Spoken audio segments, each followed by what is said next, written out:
তেজগাঁয়ে অবস্থিত ইম্পালস হাসপাতাল, ঢাকার প্রাণকেন্দ্র। অনেকবারই আমার বন্ধুরা বলেছিল সেখানে যেতে, যাবো যাবো করে যাওয়া হয়নি। এর মধ্যে সিঙ্গাপুর গিয়েছিলাম, ডাক্তার দেখাতে আমার পায়ের গোড়ালিতে আজকে 5-6 বছর যাবত একটা ব্যথা অনুভূত হয়, হাড় নাকি বেড়ে গেছে। তো আজকে ব্যথা সিঙ্গাপুর থেকে আসার পরেও না কমার কারণে আজকে গিয়েছিলাম, অনেকক্ষণ ছিলাম ইম্পালস হাসপাতালে।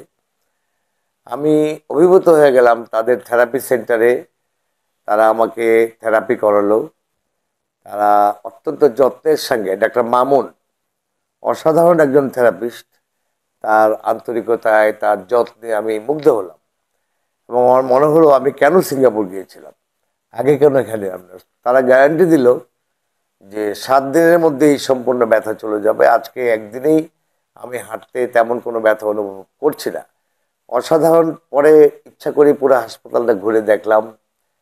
ওখানে আমি প্রেশার মাপালাম, সুগার টেস্ট করলাম। ডাক্তার এবং নার্সদের যে আন্তরিকতা, রিসেপশনিস্টদের যে আন্তরিকতা, আমি অভিভূত হলাম। এবং আমি সিদ্ধান্ত নিলাম এখন থেকে আমার গাজীপুরের এবং কালীগঞ্জের যত পরিচিত লোক আছে তাদের প্রত্যেকে বলবো ইম্পালসে আসুন। এবং ইম্পালসের যে এমডি সাহেব আছে ওনার সঙ্গে পরিচয় হলো। উনি অত্যন্ত অমায়িক। উনি বললেন যে আপনি যেহেতু রাজনীতির সঙ্গে যুক্ত, আপনার মাধ্যমে যারাই আসবে তাদেরকে স্পেশাল ডিসকাউন্ট আমরা করে দেব এবং অন্যরকম অনন্য একটা সেবার উদাহরণ আমরা সৃষ্টি করব। কাজেই আমি সবাইকে আহ্বান জানাচ্ছি।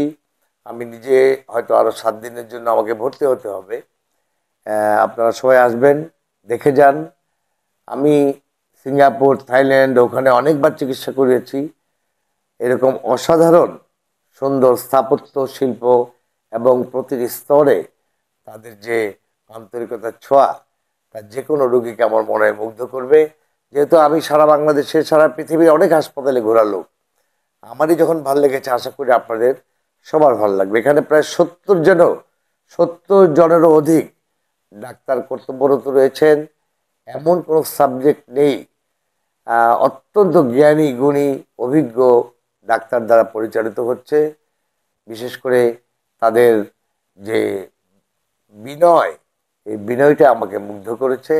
আশা করি আমরা সবাই এখন থেকে, বিশেষ করে আমার পরিচিত যারা, তারা অবশ্যই যাবেন ইম্পালস হাসপাতাল তেজগাঁতে। আমি ইনশাল্লাহ আগামী রোববারে হয়তো 7 দিনের জন্য ভর্তি হব, তখন আবার দেখা হবে। সবাইকে ধন্যবাদ।